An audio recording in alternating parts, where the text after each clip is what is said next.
Assalamualaikum warahmatullahi wabarakatuh. Bab 3. Bagaimana Pancasila menjadi dasar negara Republik Indonesia.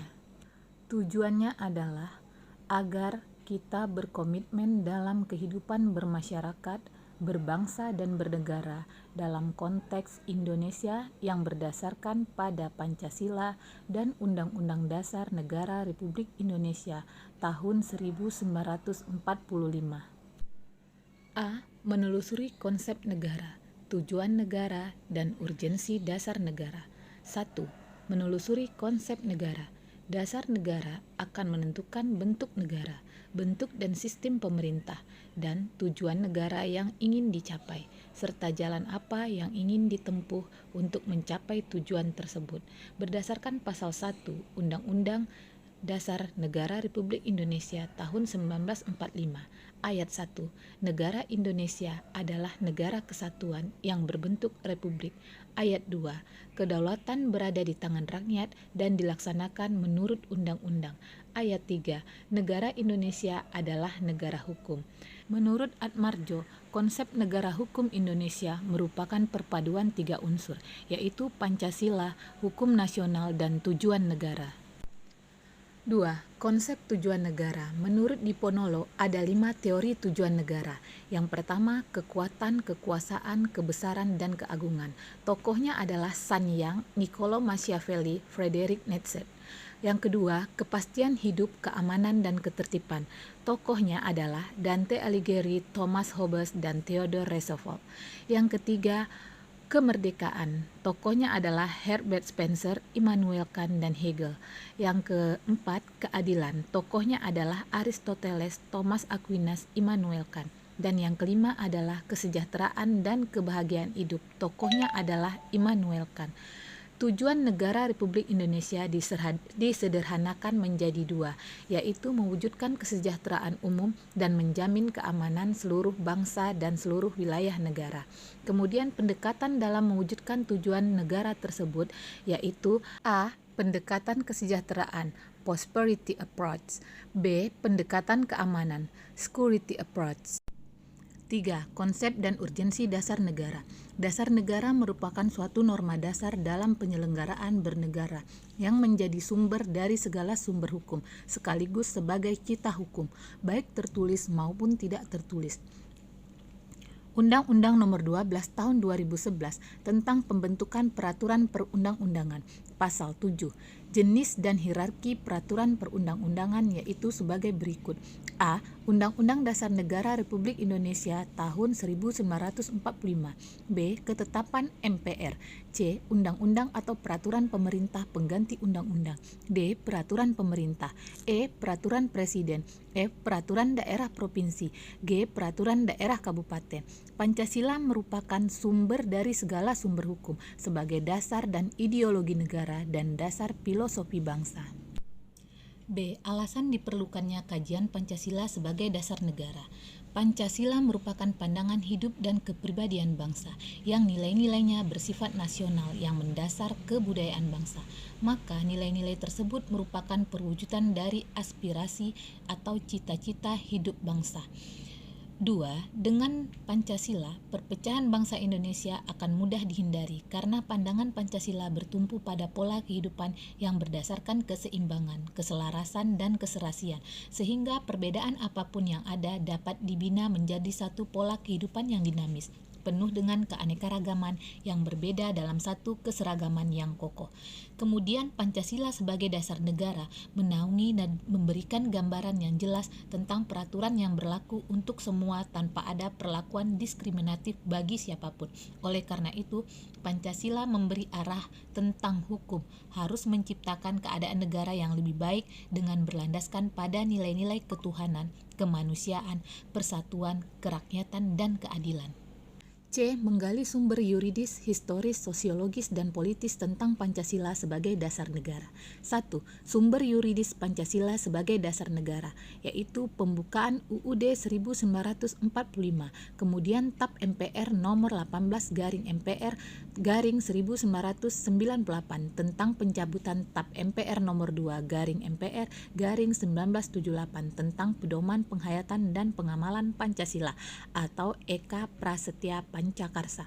Kemudian Undang-Undang Nomor 12 Tahun 2011 tentang pembentukan perundang-undangan bahwa Pancasila merupakan sumber dari segala sumber hukum negara. 2. Sumber historis Pancasila sebagai dasar negara. Pancasila merupakan hasil karya bersama dari berbagai aliran politik yang ada di BPUPKI yang kemudian disempurnakan dan disahkan oleh PPKI pada saat negara didirikan. Bukan hasil karya Muhammad Yamin atau Soekarno saja, melainkan hasil karya bersama, sehingga tampil dalam bentuk, isi, dan filosofinya yang utuh seperti sekarang. 3. Sumber sosiologis Pancasila sebagai dasar negara. Pertama, nilai-nilai ketuhanan atau religiuitas sebagai sumber etika dan spiritualitas yang bersifat vertikal transendental sebagai fundamental etika kehidupan bernegara. Kedua, nilai-nilai kemanusiaan universal yang bersumber dari hukum Tuhan sebagai fundamental etika politik kehidupan bernegara dalam pergaulan dunia. Ketiga, nilai-nilai etis kemanusiaan harus mengakar kuat dalam lingkungan pergaulan kebangsaan yang lebih dekat sebelum menjangkau pergaulan dunia yang lebih jauh. Keempat, nilai ketuhanan, nilai kemanusiaan, dan nilai serta cita-cita bangsa itu dalam katualisasinya harus menjunjung tinggi kedaulatan rakyat yang dipimpin oleh hikmat kebijaksanaan. Yang kelima, nilai ketuhanan, nilai kemanusiaan, nilai dan cita kebangsaan, serta demokrasi permusyawaratan itu memperoleh artinya sejauh dalam mewujudkan keadilan sosial. 4. Sumber politis Pancasila sebagai dasar negara. Pancasila merupakan norma hukum dalam memformulasikan dan mengimplementasikan kebijakan publik yang menyangkut hajat hidup orang banyak. Di sisi lain, bagi setiap warga negara yang berkiprah dalam infrastruktur politik atau sektor masyarakat seperti organisasi kemasyarakatan, partai politik, dan media massa, maka Pancasila menjadi kaedah penuntun dalam setiap aktivitas sosial politiknya. D. Membangun argumen tentang dinamika dan tantangan Pancasila sebagai dasar negara. 1. Argumen tentang dinamika Pancasila. Sejak November 1945 sampai menjelang ditetapkannya Dekrit Presiden pada 5 Juli 1959, pemerintah Indonesia mempraktikkan sistem demokrasi liberal. Kemudian abainya para politisi terhadap fatson politik yang berdasarkan nilai-nilai Pancasila dan perilaku anarkis segelintir masyarakat yang suka memaksakan kehendak kepada pihak lain. 2. Argumen tentang tantangan terhadap Pancasila. A. Kehidupan masyarakat. Ditemukannya perilaku anarkisme yang dilakukan oleh elemen masyarakat terhadap fasilitas publik. B. Dalam bidang pemerintahan, banyak muncul di ranah publik aparatur pemerintah baik sipil maupun militer yang kurang mencerminkan jiwa kenegaraan, mementingkan kepentingan kelompoknya saja. E. Esensi dan urgensi Pancasila sebagai dasar negara. A. Esensi Pancasila sebagai dasar negara. Kedudukan Pancasila sebagai dasar negara dapat dirinci sebagai berikut. 1. Pancasila sebagai dasar negara adalah sumber dari segala sumber tertib hukum Indonesia. 2. Meliputi suasana kebatinan dari Undang-Undang Dasar 1945. 3. Mewujudkan cita-cita hukum bagi dasar negara, baik tertulis maupun tidak tertulis. 4. Mengandung norma yang mengharuskan Undang-Undang Dasar, mengandung isi yang mewajibkan pemerintah dan lain-lain penyelenggara negara, termasuk penyelenggara partai dan golongan fungsional memegang teguh cita-cita moral rakyat yang luhur. 5. Merupakan sumber semangat abadi Undang-Undang Dasar 1945 bagi penyelenggara negara, para pelaksana pemerintah. B. Urgensi Pancasila sebagai dasar negara. Pendekatan institusional yaitu membentuk dan menyelenggarakan negara yang bersumber pada nilai-nilai Pancasila. Human resources terletak pada dua aspek, yaitu orang-orang yang memegang jabatan dalam pemerintah atau aparatur negara yang melaksanakan nilai-nilai Pancasila secara murni. Kemudian warga negara yang berkiprah dalam bidang bisnis harus menjadikan Pancasila sebagai sumber nilai-nilai etika bisnis yang menghindarkan warga negara melakukan free liberalism, tidak terjadi monopoli dan monopsoni.